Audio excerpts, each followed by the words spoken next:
A raging storm, the sky split by jagged lightning, waves crashing mercilessly against a fragile wooden boat. Panic consumes everyone on board, except one figure. Amid the chaos, Anandamayi Maa sits silently, her presence calm, her gaze steady. As the storm roars louder, she smiles and softly says, "Listen to the waves, they are singing Kartana." What kind of power allows someone to remain so unshaken in the face of nature's fury? How could her actions, often unpredictable and beyond reason, bring clarity to others? This is the mystery of Keala, a force she called divine will. Keala, a term both simple and profound. For Anandamayi Maa, it was more than a word. It was the essence of her being, the invisible thread guiding her every action. She described it as divine will, a spontaneous force that arises untainted by logic, unbound by the laws of cause and effect. Unlike human decisions shaped by desires, fears, or expectations, Keala flows freely, a pure expression of cosmic intention. To understand Keala, think of a stream that winds its way down a mountain. It doesn't pause to plan its course or resist obstacles.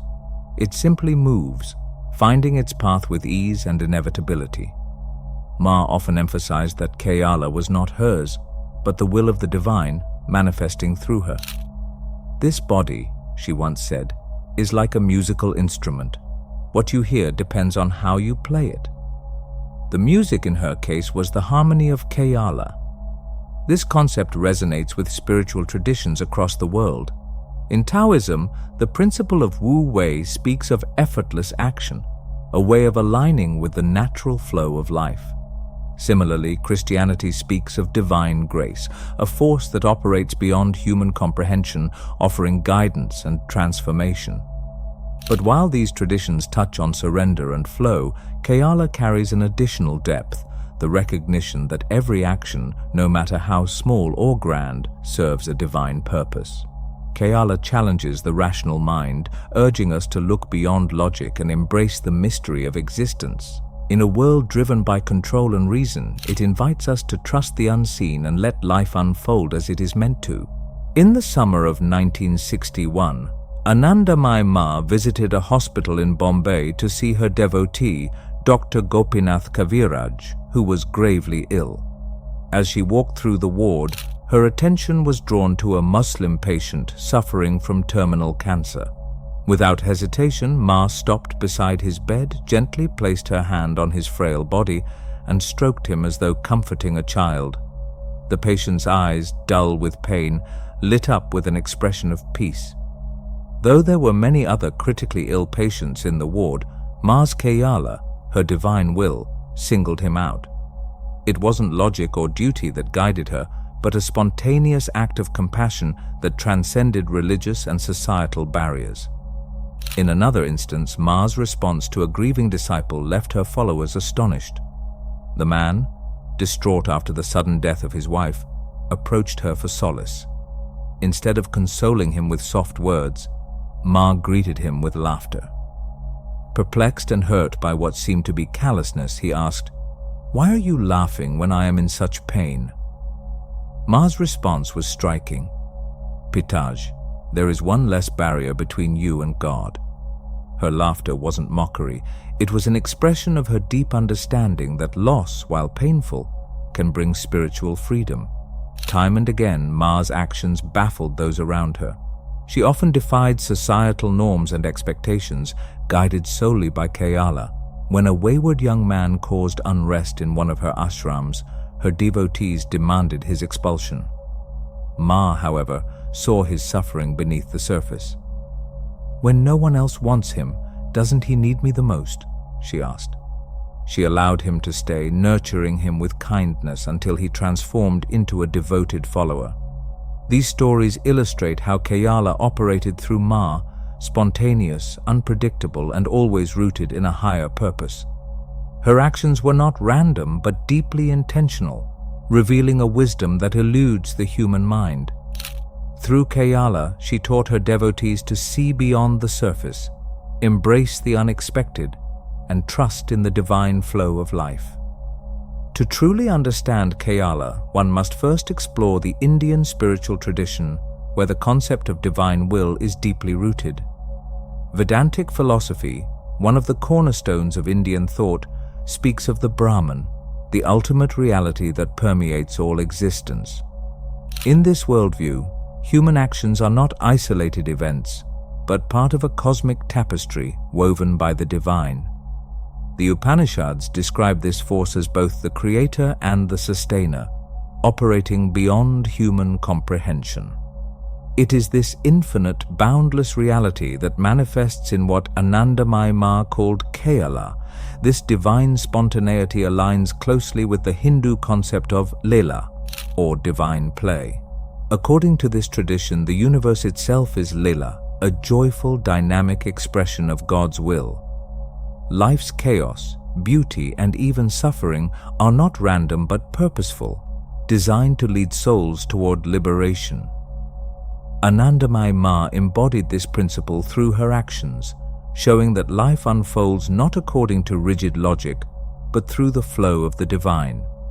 Just as waves dance on the surface of the ocean, every moment in existence is a reflection of God's play. Scholars and devotees alike have marveled at how Maa's life seemed to mirror this cosmic play.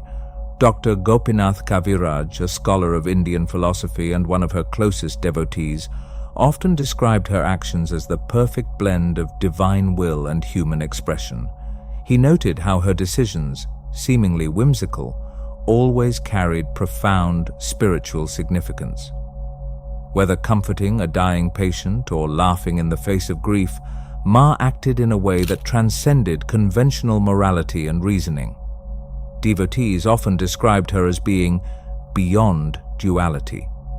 She wasn't bound by the opposites of joy and sorrow, good and bad. For her, every action, whether gentle or stern, was a direct manifestation of Kayala.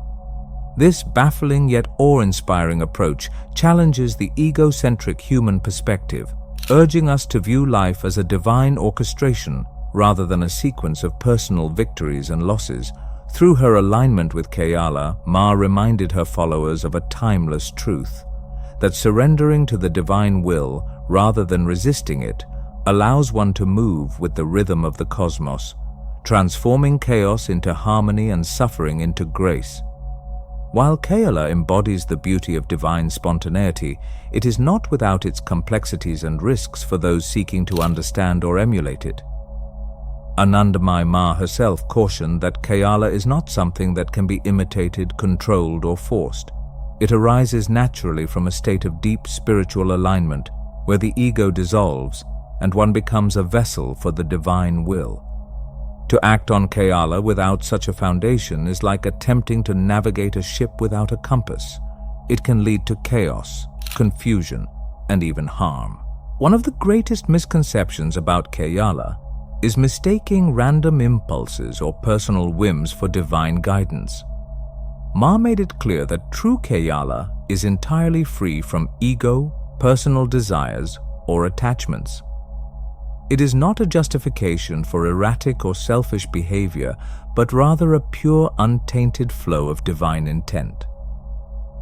Acting impulsively without spiritual grounding risks projecting personal wants onto something far greater, leading to self-deception and disillusionment. Maa often emphasized that Kayala cannot emerge from a mind clouded by cravings, fears, or expectations.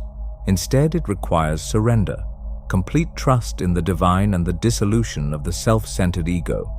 She once said, "This body is not mine, nor is it yours. It belongs to Him. What flows through it is His will, not mine." For those on the spiritual path, the lesson is clear. Kayala is not about control or understanding, but about trust and surrender. Only by cultivating inner silence, humility, and spiritual discipline can one align with this higher will, allowing Kayala to guide life's course with clarity and grace. Misinterpreted, it becomes a trap. Embraced authentically, it is a doorway to liberation. In a world obsessed with control, over time, relationships, and outcomes, Kayala offers a radically different perspective. Anandamayi Maa's teachings reveal that surrendering to divine will isn't about passivity, but about trust. Trusting in a higher intelligence that weaves all things together, even when life seems chaotic.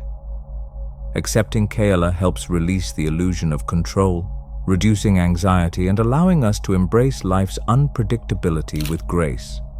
Imagine a river flowing effortlessly around rocks and bends, never resisting its course. This is the essence of Kayala, letting life flow through you instead of clinging to rigid plans or expectations. Maa often said, "Let things happen as they will. Your role is to stay attuned and present." This practice of surrender doesn't mean abandoning responsibility, but rather learning to align with the natural rhythm of life instead of fighting against it. For those seeking to embrace this transformation, Maa's teachings provide practical steps. Begin with cultivating inner silence. Spend time in meditation, allowing the constant chatter of the mind to quiet. In that stillness, you can start to hear the subtle whispers of divine guidance. Let go of rigid expectations, release the need to control outcomes, and trust that the universe is unfolding as it should. Maa emphasized that when the ego loosens its grip, clarity arises naturally. This approach is particularly powerful in today's fast-paced, chaotic world. Many of us are overwhelmed by constant demands, the pressure to succeed, and fear of the unknown. By surrendering to Kayala, we can step out of this exhausting cycle. Instead of obsessing over what might happen, we can find peace in the present, trusting that each moment holds its own purpose. The transformation lies in seeing challenges not as roadblocks, but as opportunities for growth. When you align with Kayala, you begin to live with a sense of freedom and serenity. Life becomes less about control and more about connection. Connection to the divine flow, to others, and to yourself. In this state, even life's uncertainties feel like a part of a greater, harmonious whole. This body is like a musical instrument. What you hear depends on how you play it, Anandamayi Maa once said.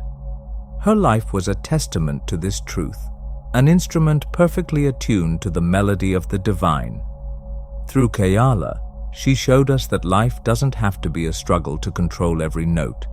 Instead, it can become a symphony, where each moment plays its part in a greater harmony.